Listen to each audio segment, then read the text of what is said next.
스노보드에 제가 기말고사 공지를 뭐 다들 아시겠지만 올려놨습니다. 시험 범위는 PCA부터 그다음에 팩터 애널리시스, 클러스터 애널리시스 3개겠고요. 그다음에 뭐 이제 제가 내는 시험 문제 패턴을 다들 아실 테니까 이거 굳이 필요할까 싶은데 0점 방지형 문제가 혹시 필요하신가요? 자, 0점 방지형 문제.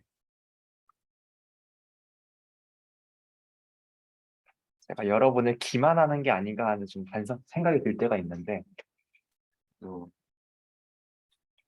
음, 이게 또 이 수업에서 가장 중요한 거기도 하니까요.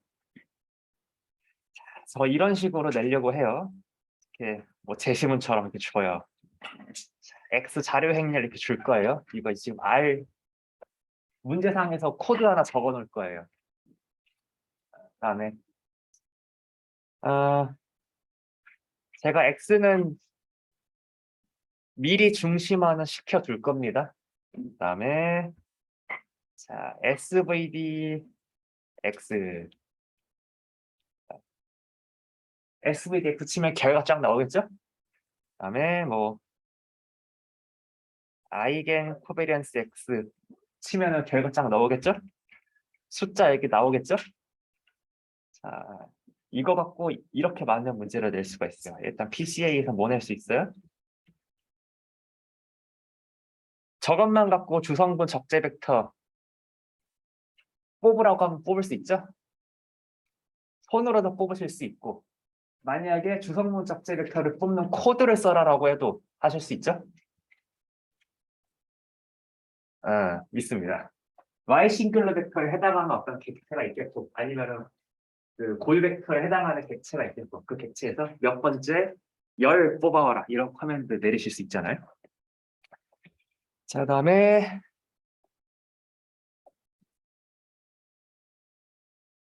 주성분 점수 계산하실 수 있죠? 그다음에 뭐 베리언스 PC1, 뭐 코베렌스 PC1, PC2 궁금할 수 있죠? 내가 주성분 점수들을 저장하는 어떤 PC1 그 컬러 만들었고 PC2 컬러 만들었어. 걔네의 표본 분산이나 표본 공분산 뭘 갖고 끄집어낼 수 있어요. 여기 고유값 분해나 특이값 분해의 어떤 그 고유값이나 아니면 특이값 이용해가지고 계산하실 수 있죠?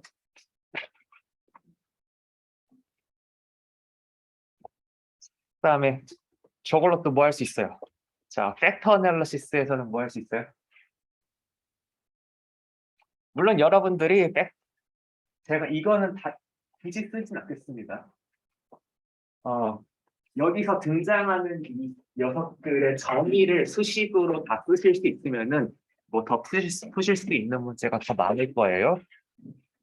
정의를 쓰실 줄 알고, 그다음에 저기에 있는 녀석들을 코드로 가공하실 줄 알고, 아니면 여기 꼽혀 있는 수치를 손으로 계산하셔서 자,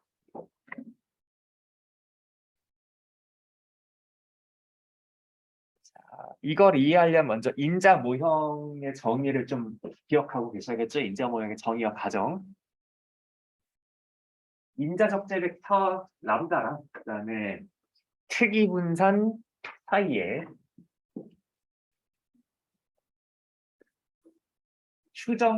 추정량을 계산하는 방법이 두 가지가 있죠. 최대 가능도 추정법은 우리가 손으로 하기는 어려워요. 그렇지만 만약에 손 계산이 좀 쉽게 여기 행렬 형태가 주어졌다면은 요 둘은 줄성분 분석을 이용한 이 인자 적재랑 특이 분산 정도는 손으로 계산하실 수 있으리라 믿습니다. 자, 다음에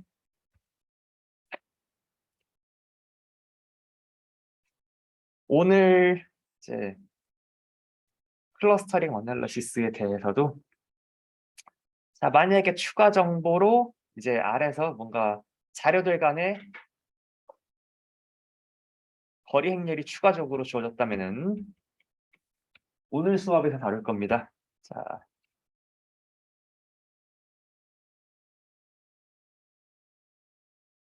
계층적 군지 분석을 하시고 그다음에 오늘 나올 거예요. 덴드로그램을 그리실 수 있어요.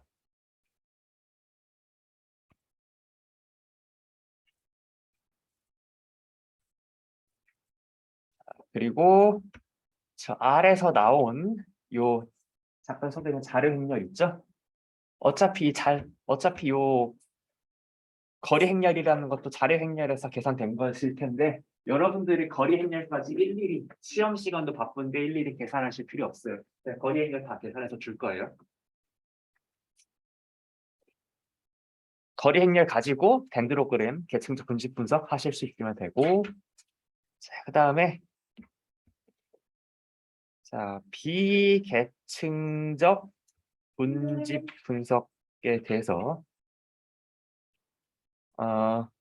비계층적 군집 분석 기법 중에 저희 수업에서 커버할 거는 K-민즈거든요. 어디선가 들어본 것 같죠? 자, K-민즈 알고리즘은 반복적으로 무언가를 업데이트하는 건데 한두 스텝 정도는 하실 수 있으면 됩니다.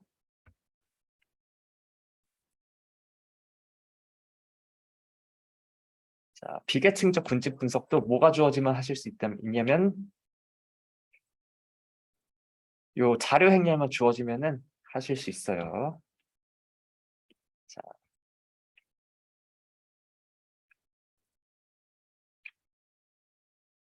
이거 할 줄 알면 다벨량 자료 분석은 아주 열심히 잘 공부하신 게 됩니다.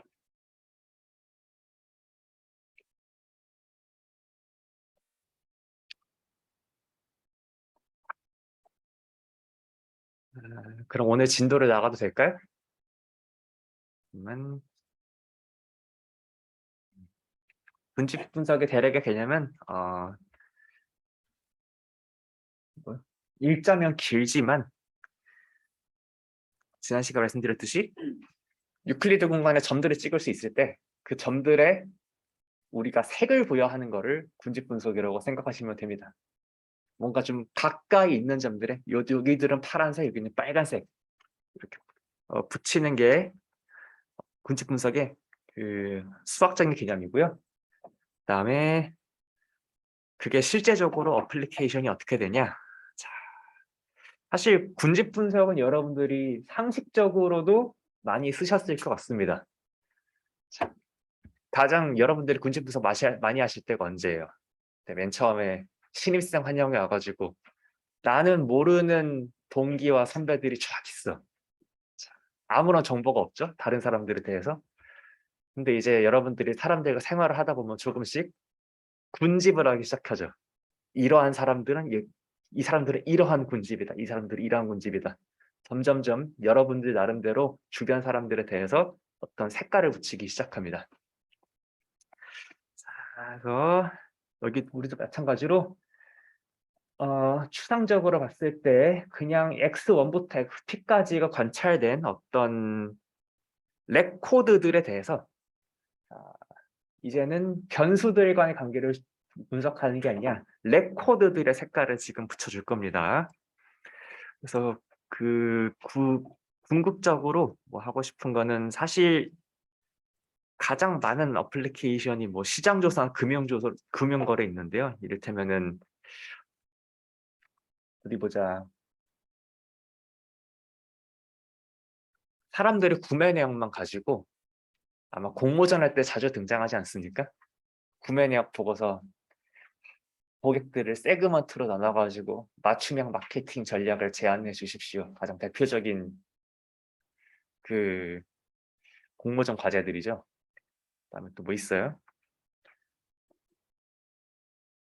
그다음에 어떤 사람들의 그 카드 연체 내역이나 결제 내역 같은 걸 보고서 또 그 우수 고객인지 아니면 좀 불량 고객인지 파악하고 싶어 합니다.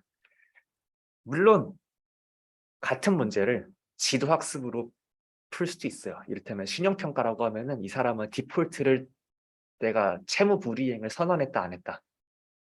이런 거를 Y로 두고서 채무 불이행을 선언하는 사람들은 과연 그 이전에 어떤 패턴을 갖고 있었을까? 그래서 Y의 디폴트, 그러니까 채무 불이행 선언, 그다음에 X를 뭐 그 이전의 기록들 설명 변수를 해가지고 패턴을 찾아낼 수도 있고, 네, y를 굳이 설정하지 않고 모든 변수들을 다 x1부터 xp까지로 취급하면은 군집분석적 적용법을 적용한다고 할 수도 있어요. 그래서 실제 문제에서 접근법에 정답이 있는 것은 아닙니다. 아마 가장 좋은 접근법은 항상 여러 접근법을 다 해봤는데 해석이 되는 게 다 비슷한 패턴으로 해석이 되면은 그게 가장 좋은 분석이라고 저는 생각해요. 다른 여러 가지 다양한 기법을 썼는데 메시지는 비슷하게 나오는 거. 그다음에 제가 여기는 과감하게 뛰어넘으려고 합니다. 지금 5.2절이 어디냐면요. 연관성을 재는 단원이거든요. 연관성을 잰다는 건 무슨 말이냐? 자, 지금 아까 판서 기준입니다. 저희가 지금까지 자료 행렬이 주어졌을 때 뭔가 우리가 주로 어떤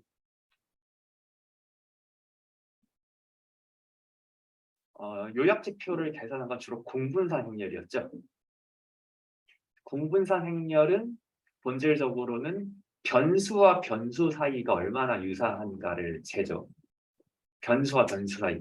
n by p 매트릭스가 주어졌다면 우리는 주성분 분산이건 인자 분석이건 p by p 변수 개수 곱하기 변수 개수의 행렬을 잘 뜯어가지고 결과를 냈습니다. 어떤 측면에서 보면은 주성분 분석과 인자 분석은 변수 간의 관계를 잘 규명하고 싶은 목적이 있을 때 사용할 수 있어요. 분집 분석의 관심사는 개인들 간의 관계를 잘 규명하는 겁니다. 그래서 제가 얘기하려고 하는 거는 지금 여기 판서 보세요. 판서에서 사실 코베리언스 X라는 건 P by P죠. X가 N by P면. 그런데 이제부터 군집 분석의 주로 주인공은 N by P가 주어졌을 때 이거를 가지고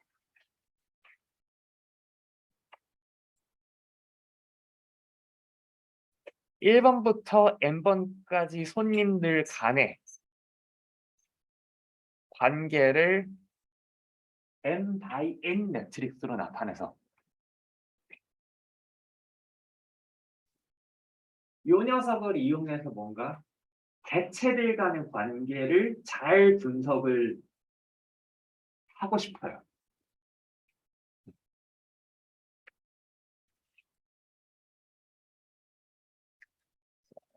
제가 말씀드리는 거리 행렬은 앞으로 i, j번째 성분이 이제 i번째 변수랑 j번째 변수 간의 관계가 아니고 i번째 손님과 j번째 손님과의 관계입니다.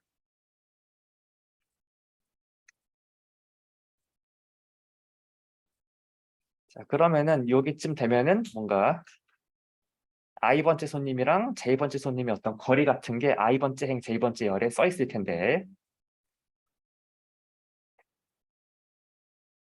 5.2절이 이야기하는 것은 자, i번째 손님과 j번째 손님 사이의 거리 뒤집어 말하면 i번째 손님과 j번째 손님의 유사도를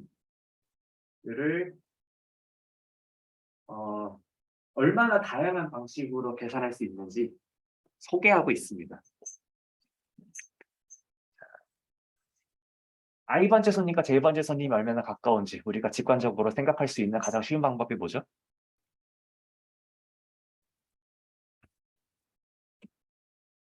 가장 쉬운 건 이거죠. 어차피 x가 사는 세상은 P차원 유클리드 공간이죠. 그래서 이 P차원 유클리드 공간에 i번째 손님 100점 찍고 j번째 손님 점 찍어요. 두 점이 가까우면은 P차가 비슷하니까 둘은 좀 특성이 비슷한 손님. 그다음에 두 점 간의 거리가 멀면은 유클리드 거리가 멀면 특성이 좀 다른 손님이라고 생각할 수 있죠. 그래서 조금 수학적으로 아름답게는 거리 행렬을 계산할 때 i번째 레코드와 j번째 레코드 간의 유클리드 거리를 계산해서 만들 수도 있어요. 만들 수도 있는데 이 다빌령 자료 분석 그 수업 초반에 유클리드 거리 말고도 많은 거리들을 배우셨죠? 자, 뭐 그것들을 이용해서 거리를 계산하실 수도 있습니다. 다음에 5.2절에서는 그것뿐만이 아니라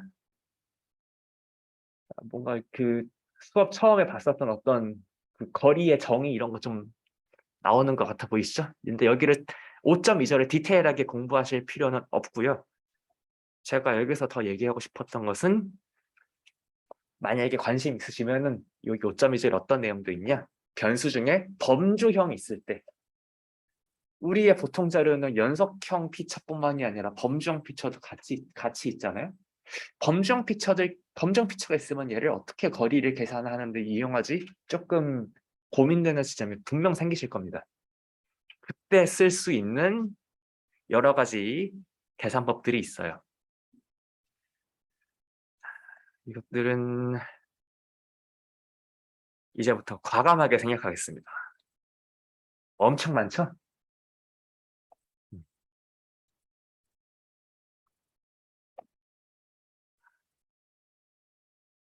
쫙쫙쫙 넘어갈게요.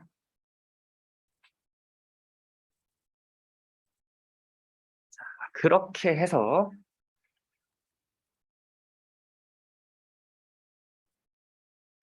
우리는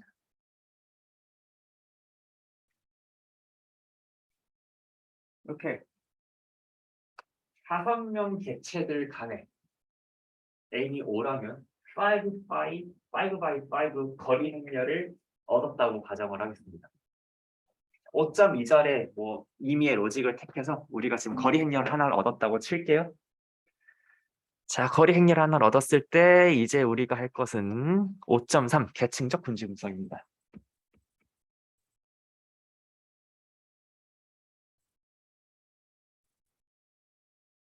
제가 그 노트에 그냥 잠깐만 이거 쓰고 있어요. 계층적 분지 분석.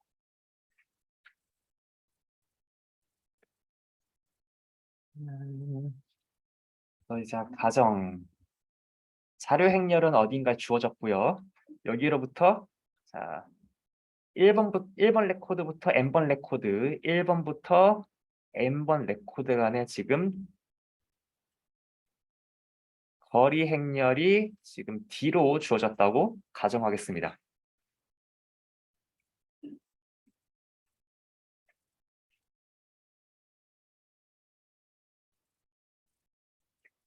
이제부터 할 것은요. 이 거리 행렬을 이용해서 그 색깔이 없는 점들에 대해서 색깔을 부여할 겁니다. 직관적인 아이디어는 이렇게 생겼어요. 유클리드 공간 위에 이렇게 점들이 있어요.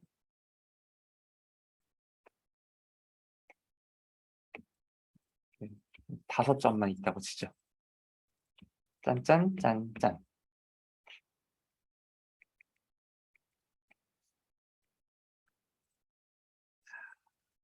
1학년 초반 때는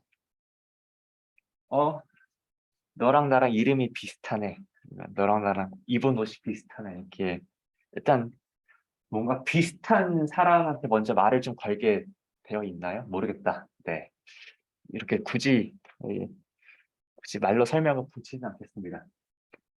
그냥 이 2차원 공간 위에 5점을 찍었을 때 누가 봐도 이 2점이 좀 하나의 그 집단으로 보일 수 있죠? 비계층적 군집 분석은 가까운 것부터 색을 부여하는 겁니다. 얘네가 군집. 그다음에 자, 그러니까 얘를 좀 만들기 위해서 여기 둘만큼의 거리는 아니지만 램프 6개 있다고 치고 조금은 덜 가깝지만 그래도 다른 거리들에 비해서는 더 가까운 이 2점이 있다고 치겠습니다. 자, 이게 스텝 1이고요. 스텝 2에서 그 다음에 니네들이 가깝네. 또 파란색 군집을 만들어줍니다.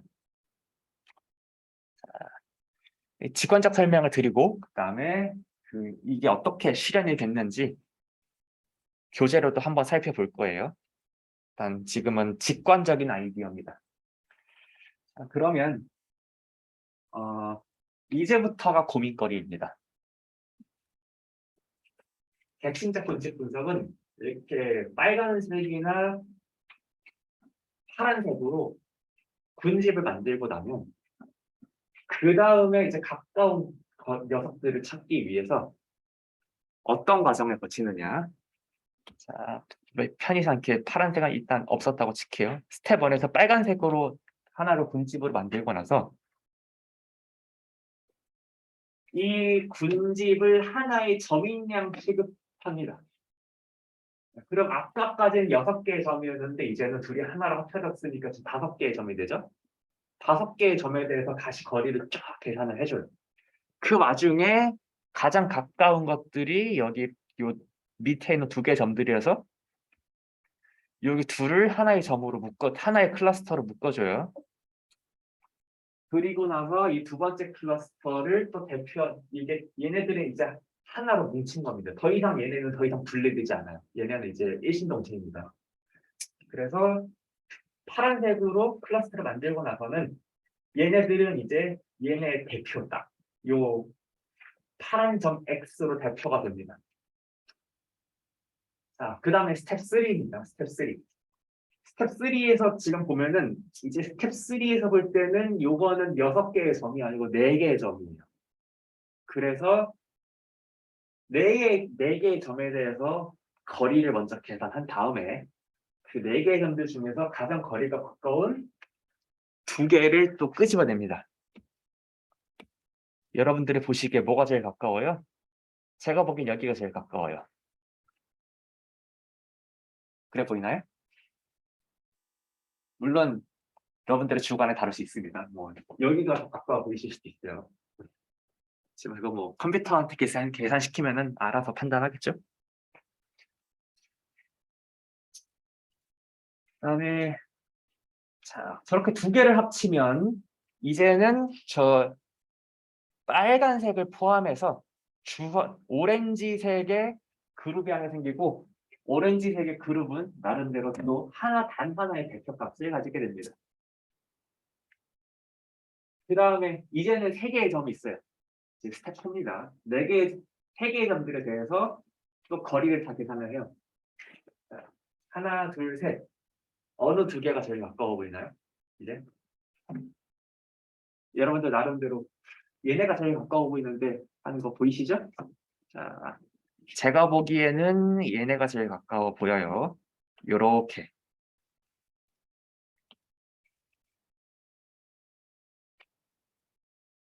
자, 스텝 4에서는 얘네들을 묶어줍니다. 자, 그리고 새로운 대표값이 또 연두색 X 버튼으로 생기고 이제 그 다음에 스텝 5에서는 결국에는 2점만 남겨야 되니까 2점밖에 없으니까 그냥 마지막 5번째 스텝이자 마지막 스텝에서는 전체가 하나의 군집으로 묶이게 됩니다.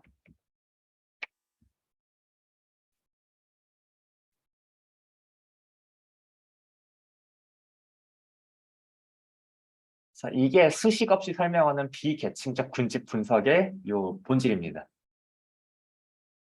근데 이거를 이제 컴퓨터한테 시키려면은 손으로 할 수 있어야겠죠? 거리 행렬이 주어졌을 때 손으로 할 수 있어야 되고 그다음에 이 비계층적 군집 분석의 그런 알고리즘이 단일할 것 같은데 베리에이션을 줄 수 있는 부분이 있습니다. 어디서 베리에이션을 줄 수 있느냐? 제가 관념상 대표점을 하나 선정한다라고 했는데요. 사실 우리가 정말 하고 싶은 거는 이 대표점을 이용해서 이 군집과 다른 군집 아니면 이 군집과 다른 점 사이의 거리를 계산하는 거거든요.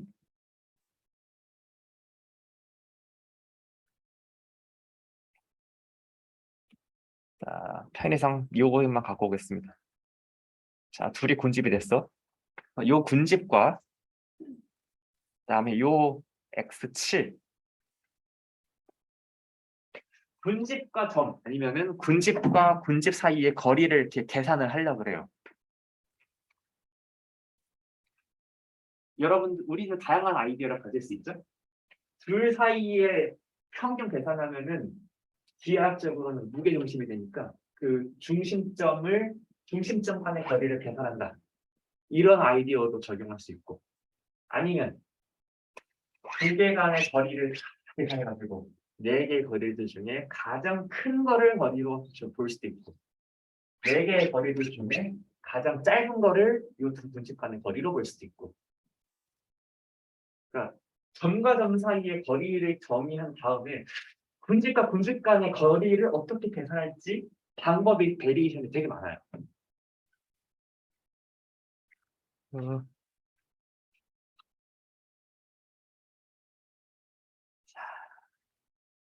앞으로 이 교재에서 등장하는 것은 근본 아이디어는 똑같은데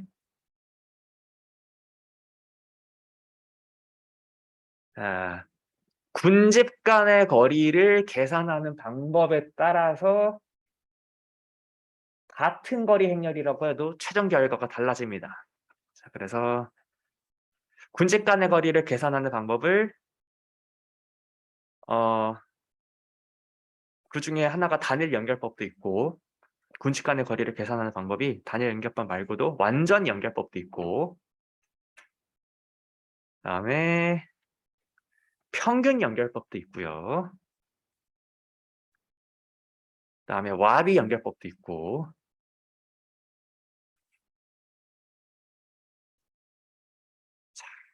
그다음에 이걸 이용해서 뭐 LPGA 선수들을 쫙 클러스터링한 예제도 있습니다.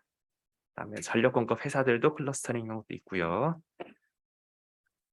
지금 뭐 등장했죠? 최단 연결법, 그다음에 완전 연결법, 그다음에 중심 연결법.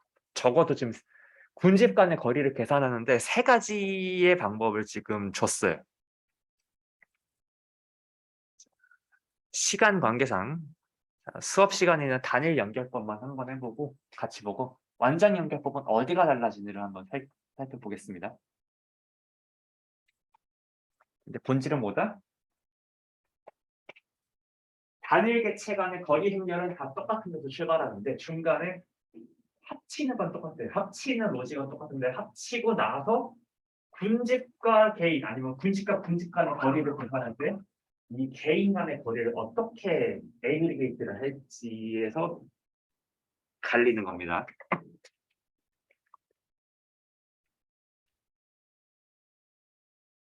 자,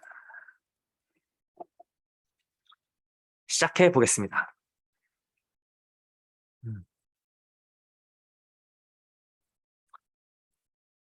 여기서는 그 계층제 클러스터링을 아마 A가 뭔지 잘 모르겠는데 AMCA라고 부르고 있어요. 단일 연결법은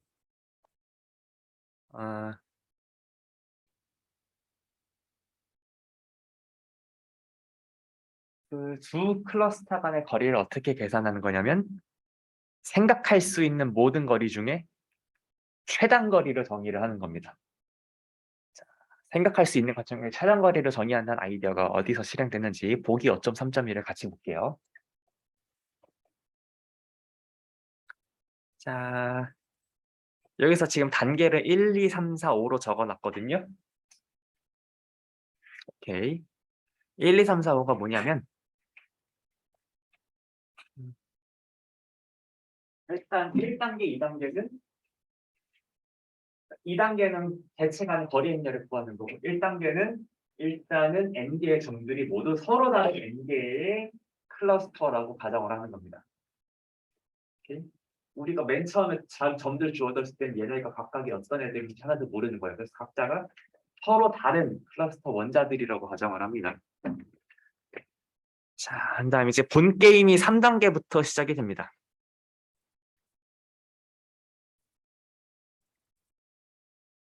지금 5명 간의 거리 행렬이 이렇게 주어졌거든요. 일단 각 개체들끼리는 스스로와 스스로의 거리는 빵이죠. 그다음에 개체와 개체 간의 그 거리는 대칭 행렬이니까 굳이 위삼각을 굳이 쓰지 않았습니다.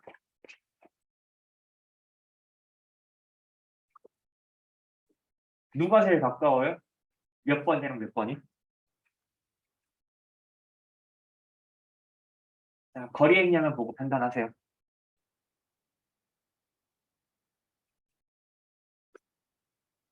가장 작은 숫자가 어디 있어요? 여기 보여요, 여기? 얘 몇 번이랑 몇 번 거리예요?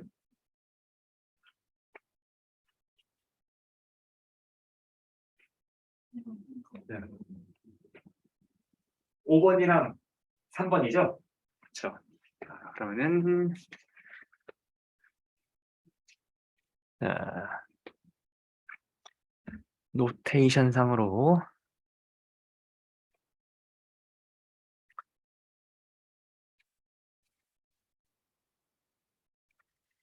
이걸 어떻게 이쁘게 노테이션 상으로 쓸까? 자, 고민이 되면은 이렇게 한번 써봅시다. 자, 스텝 1. 자, 군집들. 지금 i는 1번부터 5번까지 있죠? 자, 첫 스텝에서는 군집이 5개가 있어요.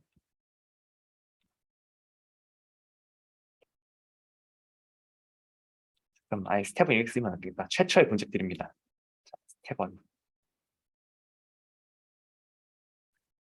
자, 거리 행렬을 계산했더니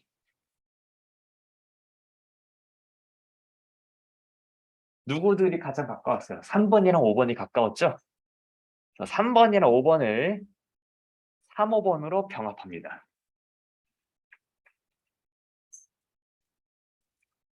그다음에 편의상 이렇게 쓸게요. 자, 스텝 1을 거치기 전에는 지금 그냥 하나의 점들이 모두 각자가 각자의 군집이었다고 생각할 수 있고 그 군집 간 거리가 1, 2, 3, 4, 5번에 대해서 0, 0, 0, 0, 0, 9, 3, 7, 6, 5, 9, 10, 11, 12, 8 이렇다고 칠 수 있는데 스텝 1에서 지금 뭘 발견한 겁니까? 가장 가까운 얘를 발견했어요. 그래서 군집 3과 군집 5를 군집 3호로 합치고요. 그러면은 이제 스텝 1을 거치면은 군집들이 어떻게 되죠? 1, 2, 3, 5, 4 이렇게 되죠?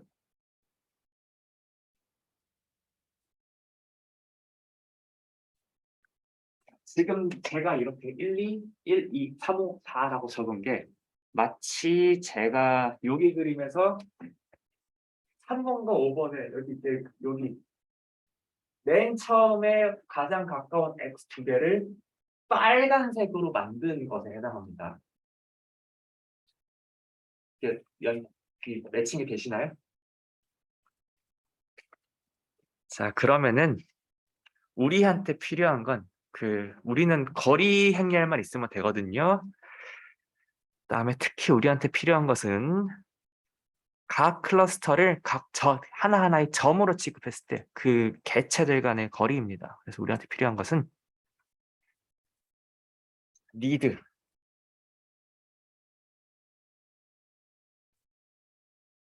군집 간 거리가 필요한데 이제 뭐가 필요해요?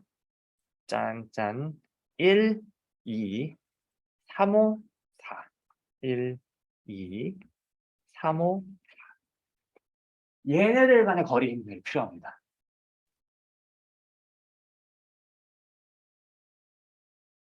자, 일단 당연하게 채울 수 있는 것부터 채워볼까요?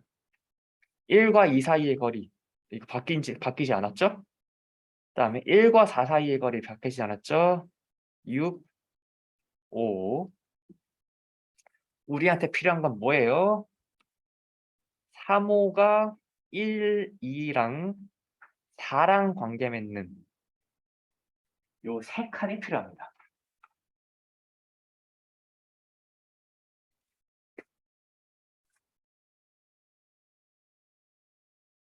동감해요?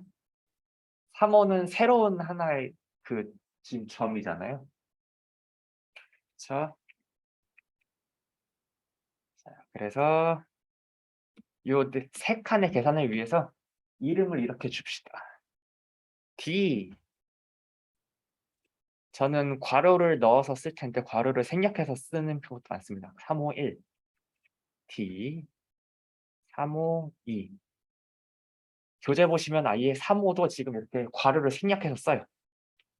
D 354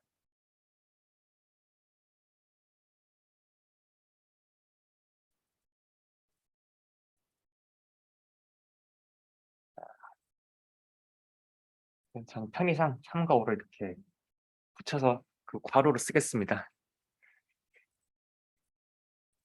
요 셋의 계산에 이제 최단 연결법에 만약에 우리가 지금 최단 연결법에 의해서 대칭적 군집 분석을 하기 때문에 이제부터 이렇게 계산할 거예요. 우리가 만약에 다른 완전 연결법, 중심 연결법을 쓴다면 지금 여기 등식의 계산이 달라집니다.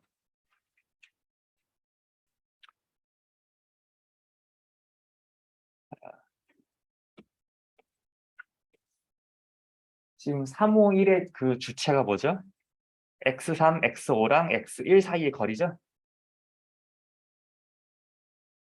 편의상 첫 번째 레코드를 x1, 세 번째 레코드를 x3, 다섯 번째 레코드를 x1이라고 하고 있어요. 물론 우린 자료 벡터가 어떻게 생겼는지 모르지만 자료 자료 벡터들 간의 거리는 알죠?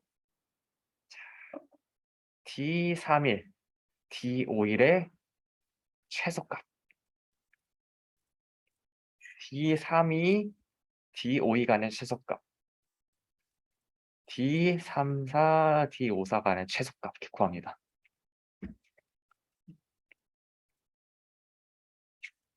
빨리 교재 보고 저한테 숫자를 알려주세요. 자, D31과 D51 얼마입니까? D31, 3, D51, 11. 둘 중에 최소값 얼마예요? 3. 다음에 잠깐만 어딘가에 적어야지. 3. 다음에 D32, D52.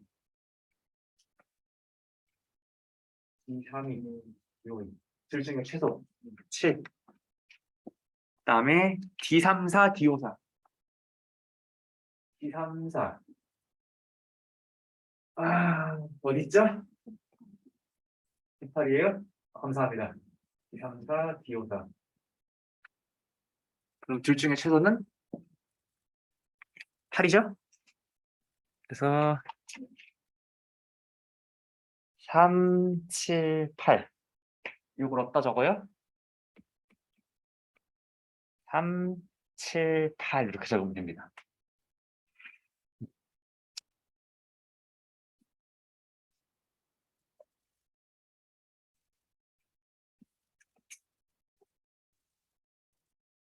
이제 뭐 한 거예요? 지금 기하학적으로 보면은 요 빨간 요 분직에 대해서 나머지 글과 거리를 다 계산해서 새로 거리 행렬 만든 거예요. 자, 그럼 이 새로운 거리 행렬에서 가장 가까운 게 누구와 누구죠?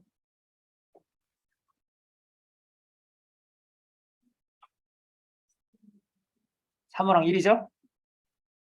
그래서 스텝 2.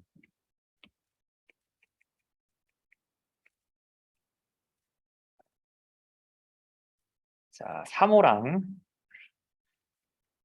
1을 뭘로 합쳐요? 1, 3, 5로 합칩니다.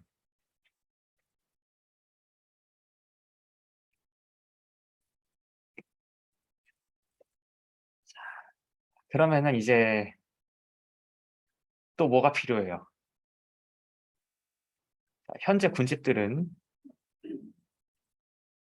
스텝 1을 거치고 나면 남은 군집들이 누구예요?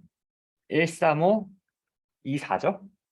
그다음에 우리한테 필요한 것은 군집 간 거리.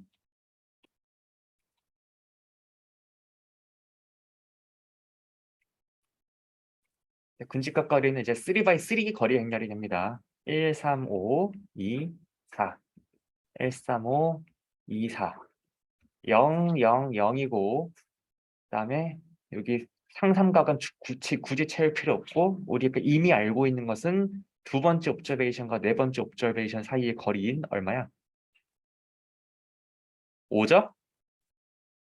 5. 우리한테 필요한 건 뭐예요?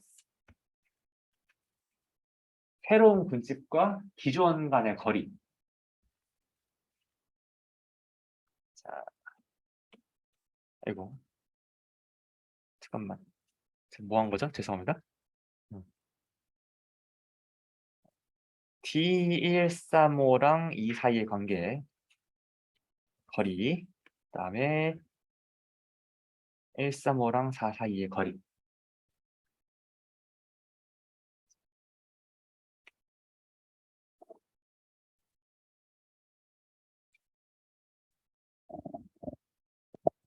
앞으로 오십시오.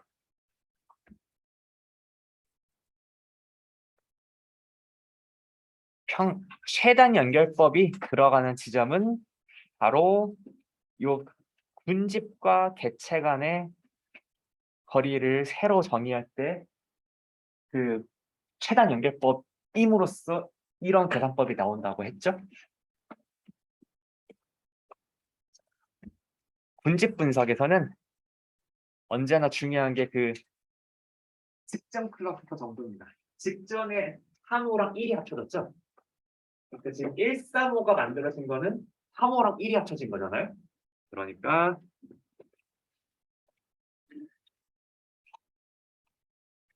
여기 거리 보시면 어떻게 돼 있어요? 이게 정의가 그 클러스터가 합쳐진 녀석이랑 기존에 있는 클러스터의 어떤 거리를 계산할 때 어떻게 해요? 합쳐지기 전에 각자 계산됐던 거리 있죠? 합쳐지기 전의 거리의 미니멈입니다. 그러니까 자, 합쳐지기 전 거리의 미니멈. 합쳐지기 전에 우리가 이미 계산하고 우리가 알고 있는 밸류는 뭡니까? D12는 알고 있고 D352는 알고 있죠? 그다음에 D14는 알고 있고 D354는 알고 있죠? 자, 여러분 저 좀 도와주십시오.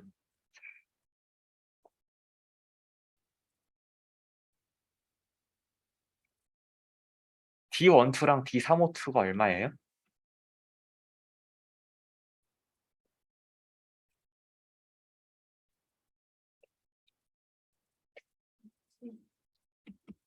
죄송합니다. 뭐라고요? 9. 97이요? 그러면은 미니멈이 얼마죠?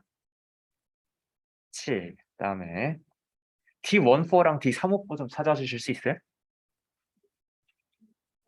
68이에요? 그럼 미니멈이 6이겠네요. 그러면은 이렇게 채우면 되겠어요. 7, 6. 자, 그래서 군집간 거리를 봤더니 어디가 제일 가까워요? 드디어 2랑 4가 가깝네. 그쵸? 2랑 4가 제일 가까워가지고 자, 스텝 3.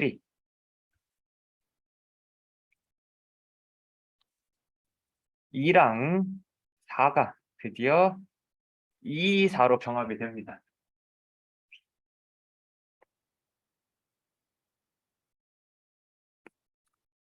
자, 그러면 이제 군집들은 누가 남았겠어요?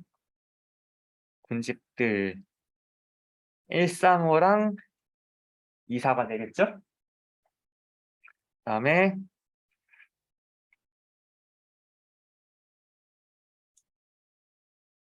군집 간 거리를 계산할 건데 135랑 24가 있고 00 무언가 수치가 있겠죠?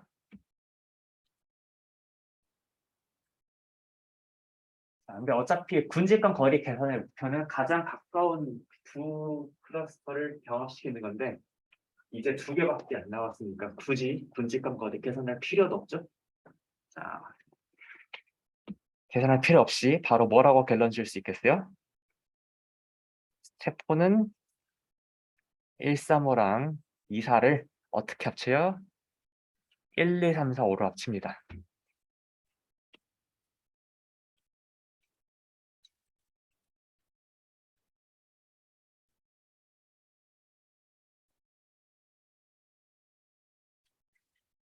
자, 그래서 5개의 점이 있으니까 4번에 걸쳐서 합쳐집니다. 분집들이.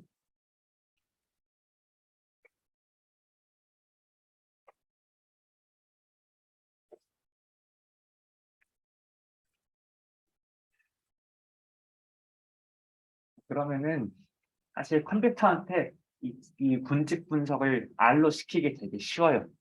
계층적 군집 분석은 영어로 Hierarchical Clustering이거든요. 그래서 H Hierarchical Cluster, 그다음에 자료 행렬 정의하셨으면 H 클러스터 X 집어넣으시면은 쫙 뽑아줍니다. 자, 근데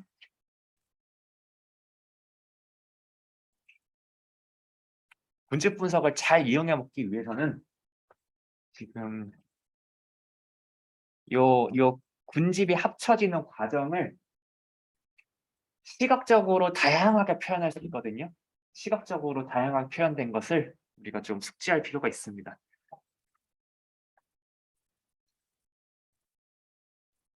일단 시각적인 표현 중에 가장 대표적인 이 군집 분석의 계층적 군집 분석의 과정을 시각적으로 가장 예쁘게 보여주는 것이 덴드로그램입니다.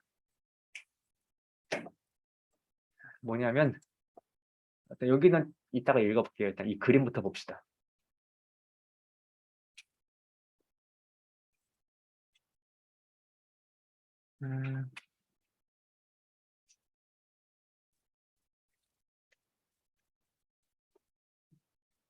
합쳐지는 과정이 스텝 1, 2, 3, 4라고 생각을 하면 되는데 그 편의상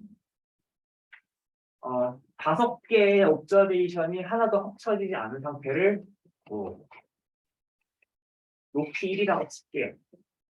그다음에 한 번 경합을 했어. 그러면은 그때를 이제 높이 2라고 하겠습니다. 그러면은 여기 지금 번호 옵저베이션 번호 잘 보세요. 1, 5, 3, 2 사선으로 배열되어 있거든요. 컴퓨터가 알아서 재배열해 주는 거예요. 시각적으로 보이도록. 맨 처음에 누구랑 누구를 합쳐요? 3번이랑 5번이랑 합쳐요. 자, 그래서 스텝 1 상태에서는 누구랑 누가 등식이 지금 어떻게 돼 있어요? 1번, 3, 5번, 2번, 4번 이렇게 있는 거예요. 자, 그 다음 스텝 우리 판서 기준으로 스텝 2에서 누구랑 누구랑 합쳐졌어요? 1이랑 3, 5랑 합쳐졌죠? 그래서 한 단계 올라갔을 때는 스텝 2를 거치면 이제 1이랑 3, 5가 합쳐져서 하나의 그 가지가 되고 2랑 4는 여전히 서로 다른 분들입니다. 자, 그 다음 스텝 넘어가면은 그 다음에 누구랑 누구랑 합쳐져요? 2번이랑 4번이 합쳐졌었죠? 그래서 1, 3번은 그대로 있고 2번과 4번이 합쳐져가지고 하나의 가지를 형성시죠. 그래서 여기서 하이트 오라는 것은 우리가 4번의 스텝을 거쳤을 때 잠깐만. 하나, 둘,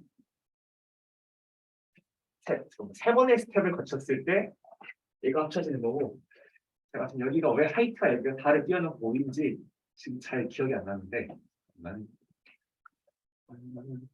여기 하이트를 일단 무시하시고 보면은 한 번, 두 번, 3번 스텝 만에 지금 이사가 합쳐진 거고 그 다음에 맨 마지막에는 너무나 자명하게도 그 마지막 스텝에서는 둘이 합쳐져가지고 파이널 클러스터가 형성됩니다.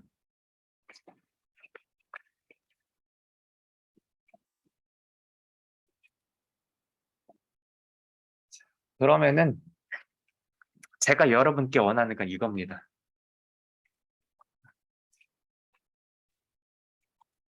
이 판서에 있는 이 합쳐지는 과정을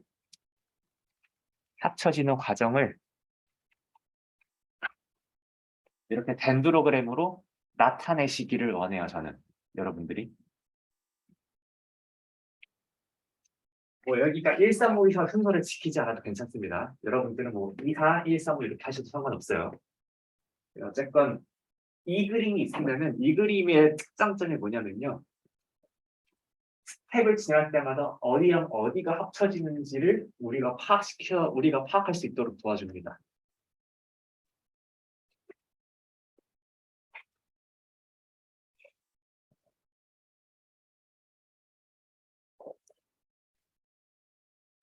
자, 그러면은 이제 다음 거 넘어가기 전에 이 이 단위 연결법만의 특성 요거를 얻기까지 어떤 프로그램 과정을 한번 볼게요.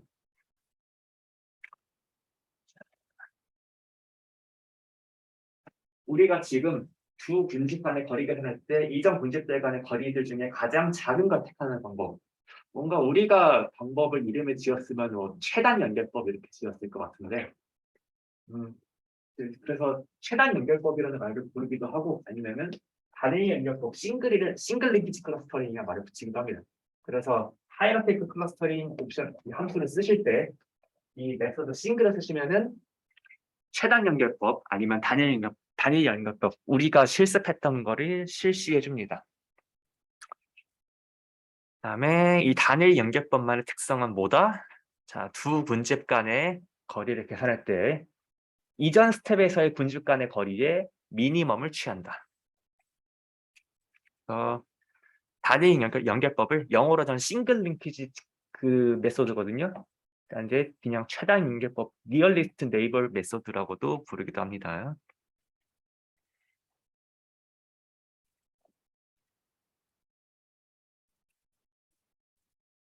지난 두 단원보다 훨씬 쉽지 않나요?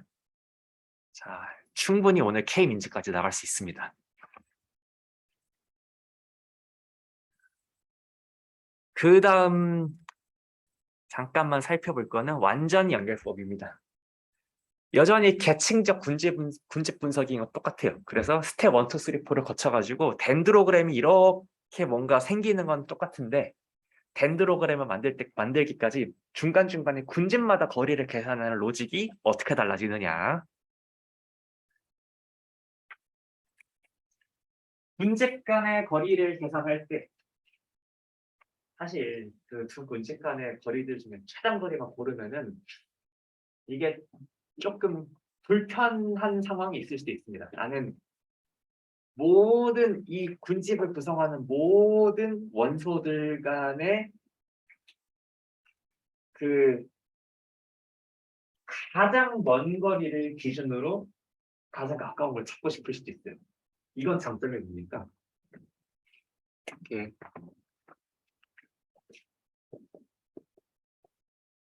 해볼까요? 맨 처음에 이렇게 두 개가 합쳐졌어요.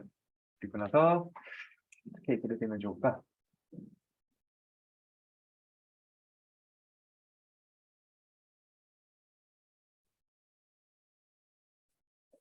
음, 이게 좋은 예제일지는 모르겠는데 음,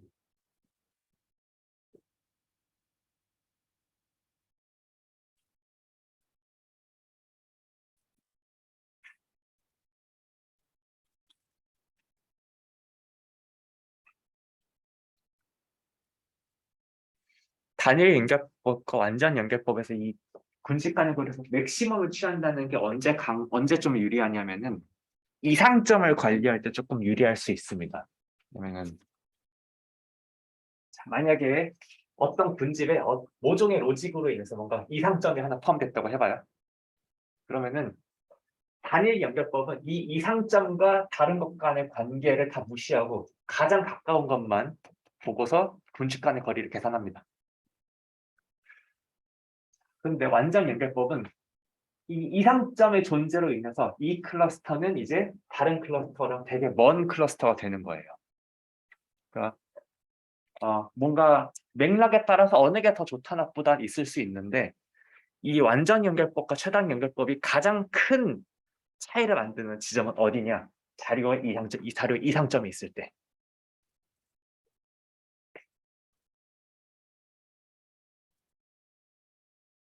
그다음에 직관적으로는 이런 얘기를 하긴 합니다. 뭐냐면 자, 군집 간의 거리를 맥스로 하면은 우리가 적어도 보장하는 건 뭐예요? 이 군집 안의 요소들 간의 거리는 적어도 이 군집 간 거리보다 다 작을 거 아니에요. 작은 범위 있으니까 이 군집 안에서는 적어도 저기 써 있는 거리 안으로는 똘똘 뭉쳐 있는 거를 좀 보장해 줍니다. 그러면 이게 실제 로직에서는 어떻게 나타나느냐? 중간에 거리 행렬 계산할 때 어디가 바뀌었어요? 군집 간 거리 계산할 때 이전 스텝에서의 거리에서 맥스를 계산하죠. 다음에 나중에도 이전 스텝에서의 군집 간 거리의 맥스를 계산하고요. 자, 이 차이밖에 없습니다. 이게 나비 효과가 어떻게 되냐?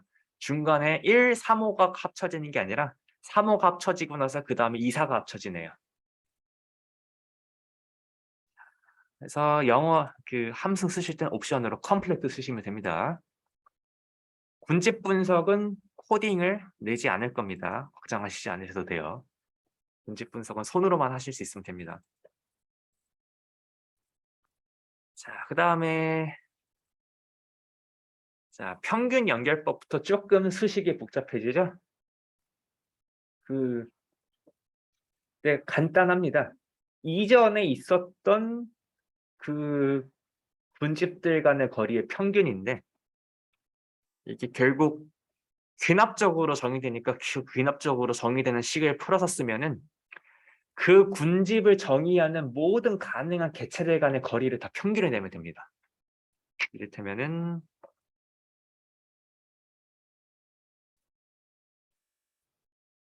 자, 여기 보시면은 자, 이전의 개체들 간의 거리를 다 이렇게 평균을 중간에 내시면 되고요. 그다음에 이게 평균의 평균이니까 그 여러분들이 나중에 어떤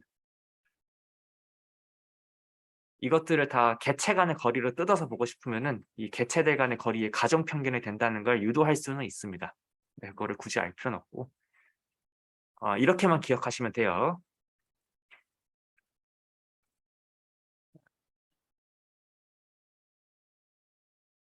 어떻게 기억하시면 되냐? 그냥 이전 군집들 간의 거리들의 또 단순 산술 평균을 내시면 됩니다. 이거는 에버리지로 쓰실 수 있고요. 제가 이거는 시험 문제에서는 이 평균 연결법은 내진 않을 것 같습니다. 왜냐면은 손계산이 너무 복잡해가지고 여러분들이 이제 계산 실수할 것 같아요.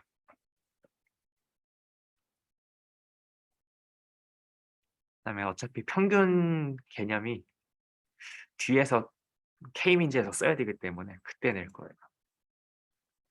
자, 이것 말고도 군집 간의 거리를 계산하는 방법은 여러 가지 방법이 있습니다. 또 와드 연결법이라는 방법도 있고요.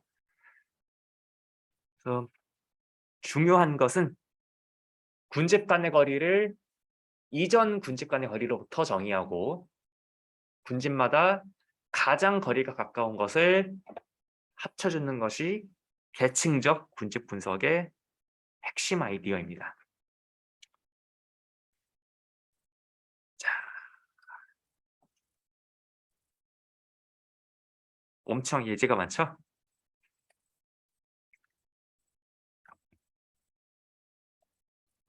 여러분들이 아마 이거 궁금해하실 수 있어요. 자, 계층적 군집 분석을 하면은 n명이 있어요. 그럼 군집이 n개부터 시작해서 군집이 하나까지 다 나옵니다.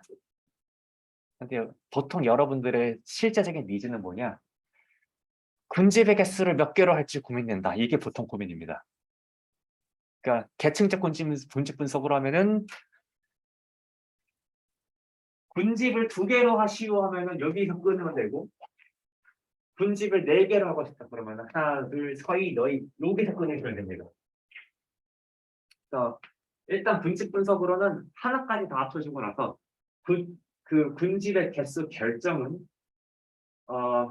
그 다음 여러 가지 지표 같은 걸 보고 종합적으로 결정하시면 되는데 아니면 뭔가 군집의 개수마다 EDL 했을 때 조금 더 해석하기 좋게 나오는 걸 하시면 되는데 여러분들이 뭔가 프로젝트 같은 거 공모전 같은 걸 할 때 군집의 개수를 보통 택하신다고 하면은 어떤 절대적으로 신봉할 만한 기준이 있진 않아요. 보통은 두 개 군집으로 나눴을 때 저럼 이렇게 할 거예요. 어차피 이거 모두 하나하나의 점들이죠. PCA나 PSMI를 하면은 2차원 유클리드 공간이 일정점이 다 찍히겠죠? 군집의 개수를 두 개를 했을 때 레드, 블루로 해가지고 딱 컬러링을 해봐요. 그다음에 군집의 개수 3개로 해가지고 또 컬러링을 해봐요. 4개를 해서 또 컬러링을 해요. 뭔가 정답은 없지만 우리가 보기에 가장 이쁜 게 분명히 있습니다.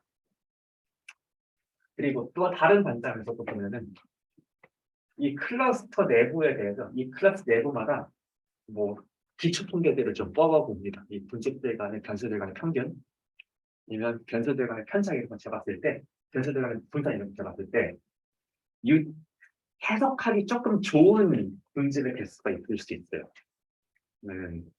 한 분집은 4개 정도로 나눴더니 오전에 공부하는 학생, 오후에 공부하는 학생, 야식을 자주 먹는 학생 이런 식으로 스토리를 만들 수 있는 분집의 개수가 있을 수 있습니다.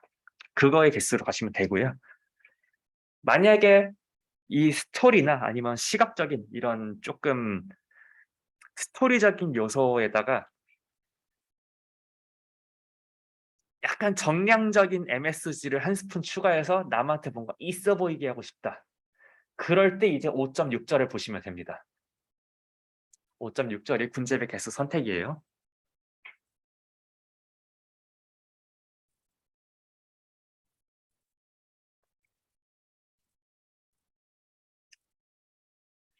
크게 봤을 때 다벨량 자료 분석 또한 자료를 탐색하는 기법이거든요.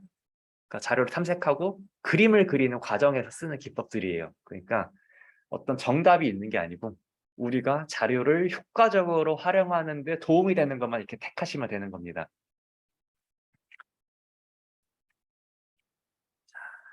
그다음에 10분 남았지만 할 수 있어. 비계층적 군집 분석.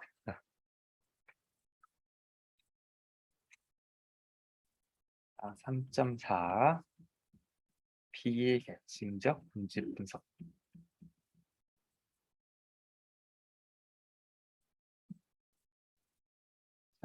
이거는 이것부터 하세요. T인 1, 뭐 이렇게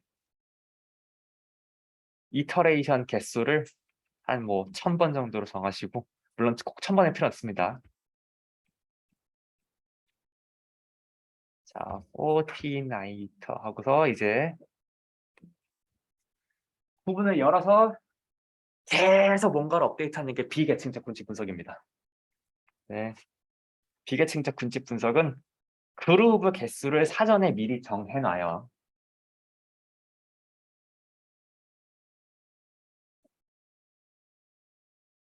그래서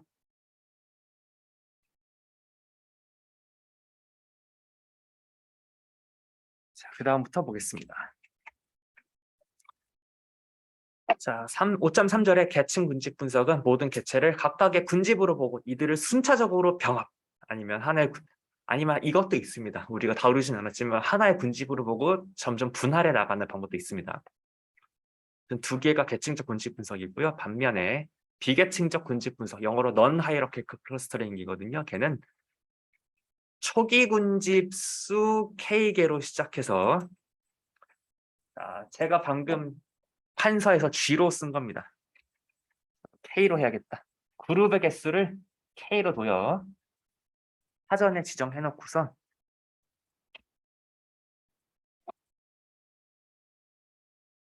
각 군집의 중심, 영어로 센트로이드라고 보통 부릅니다. 와 모든 개체 간의 거리를 계산해서 가장 가까운 중심을 가진 군집에 할당한다. 특히 초기 군집수 K의 적절한 선택은 비계층적 군집에서 그냥 주관적인 것도 아니고 매우 주관적입니다. 매우 주관적이면서 중요합니다.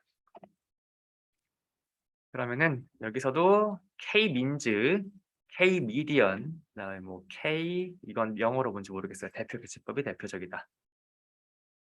K-민즈는 가장 보편적으로 잘 알려진 방법이고요. 여기들의 그 핵심 아이디어는 군집을 대표하는 그 점을 하나 찾을 때 평균점으로 할 것이냐 아니면은 미디안 점으로 할 것이냐 아니면은 또 다른 대표 개체법을 선정할 것이냐 드립니다.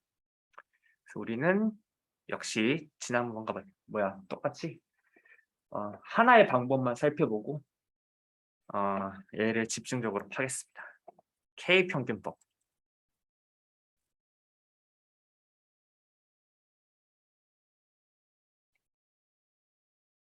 자, K평균법 알고리즘 1단계. N개 개체들을 일단 K개의 초기 군집들로 분석한다. 여러분, 초기 값은 아무런 규칙이 없고 초기 값을 잘 주는 게 분명 중요하긴 하죠. 초기 값을 잘 주는 게 중요하지만 이거는 주어졌다고 가정합니다. 다음에 각 군집의 중심을 군집에 속한 개체들의 평균으로 계산한다. 3단계 각 군집의 중심과 각 모든 개체 간의 유클리드 거리를 계산 후 개체를 가장 가까운 중심을 갖는 중심의 각각 제할당에서 세 군집을 형성한다. 2, 3단계를 반복해서 더 이상 할당이 이루어질 때까지 계속한다. 판서 잠깐 보시죠. 자, t는 1을 돌리기 이전이에요. 초기값. 초기값. 유클리드 공간에 이렇게 점이 있는데 제가 임의로 너네 4개는 1번 군집해 저는 K를 2로 설정하겠습니다. 너네들은 2번 군집해. 자, 이게 지금 T가 제로일 때의 상태입니다.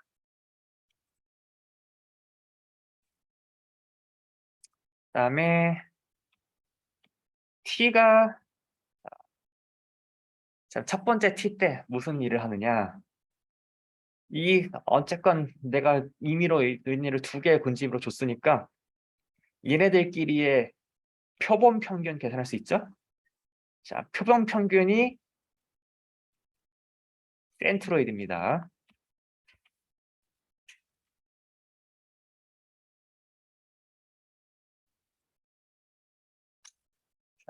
그러면 지금 저 센트로이드를 계산한 것이 여기 2단계입니다.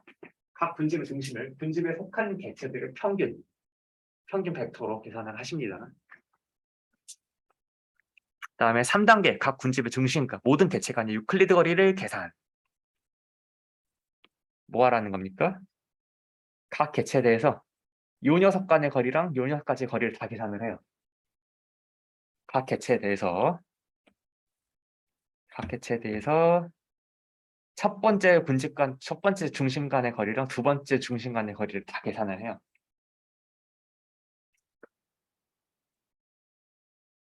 다 계산했다고 쳐요. 그러면은 1, 2, 3, 4, 5, 6, 7, 8번에 대해서 지금 선택의 시간이 이제 오는 겁니다.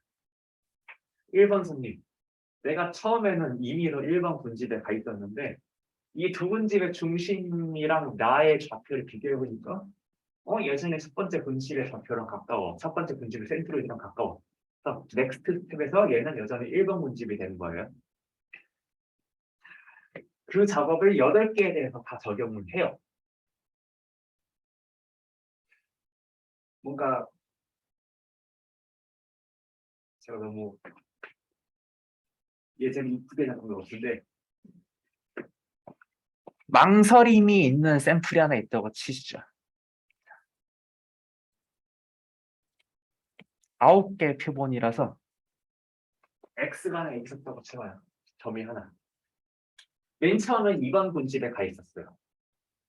자, 근데 센트로이드 계산해서 보니까 이 자기 군집의 중심보다 여기 남의 군집의 중심이 더 가까운 거야. 자, 그러면은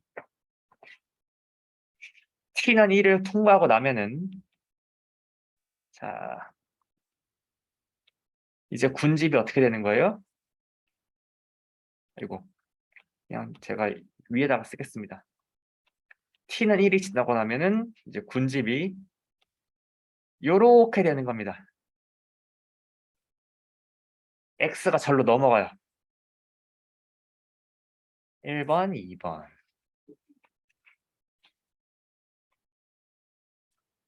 자, 초기 군집에 비해서 조금 변화가 생겼죠? 자, 그리고 나서 이제 또 t는 2로 갑니다. 제가 t는 2라는 건 그냥 아까의 스텝 그냥 개념에 바꿔요. 그냥 반복을 할 거기 때문에 첫 번째 반복에서 이 x가 저쪽으로 넘어갔고, 두 번째 스텝에서 또 뭘 하느냐? 이제 새로 멤버가 왔으니까, 여기는 멤버가 빠졌으니까 우리들 간의 센트로이드를 새로 찾겠죠? 센트로이드를 새로 찾아. 그 다음에 또 이 9개의 점들에 대해서 그 2개의 센트로이드마다 다 거리를 다 계산해. 네, 다시 한번 재조정의 시간을 가집니다. 이번에 누가 제일 가까울까? 그래서 어쨌건 옛날에 어떤 군집에 있었던 상관없이 가장 가까운 센트로이드로 재배정을 합니다. 가장 가까운 센트로이드에 해당하는 군집으로 재배정을 합니다. 그러면은 왠지 이런 거 상상하실 수 있을까요? 초기 스텝에서는 이렇게 이리 갔다 저리 갔다 이리 갔다 저리 갔다 막 하다가 어느 정도 좀 안정적으로 군집이 잡히기 시작하면 더 이상 점들이 다른 군집으로 안 가고 내 군집에 계속 남아 있을 수도 있죠. 그럼 이제 그때 반복을 멈추는 겁니다. 자, 그럼 여러분들이 K 평균을 하기 위해서 뭐만 하면 돼요? 표본 평균을 계산할 수 있고 거리를 계산할 수 있고 가장 가까운 게 누군지만 분간하실 수 있으면 됩니다. 그리고 스텝을 반복하는 거는 좀 손이 힘들겠죠? 한두 스텝 정도만 문제 낼게요. 자, 예제를 보시면 그래서 K평균 알고리즘을 위해서는 자료 행렬의 T척 값이 일단 다 있어야 됩니다. 여기 같은 경우에는 4x2 자료 행렬을 지금 줬어요.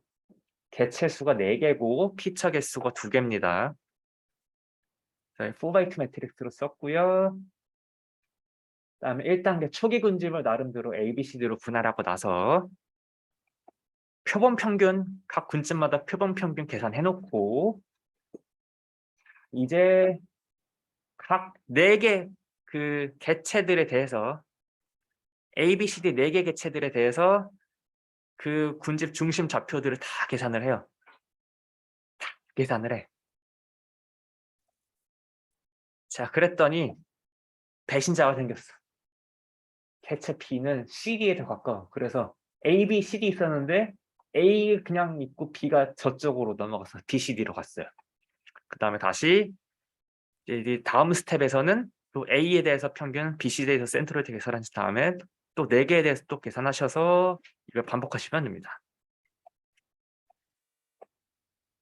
11시 45분 딱 시간이 됐습니다. 이렇게 한 학기 즐거우셨어요? 네, 저는 답변량을 참고를 했지만 역시 너무 재밌었습니다. 조금 단순 지식 암기가 아니라 그냥 여러분들한테 어떤 생각하는 방법이 이 통계학과에서는 어떤 방법으로 생각하는지가 좀 전달된 수업이었길 바라고요. 일단 다음 시간에 질문 답변 있으시면 강의실 오시면 되고 출석은 체크하지 않습니다. 그다음에 시험은 12월 8일 날 볼게요. 한 학기 고생 많으셨습니다.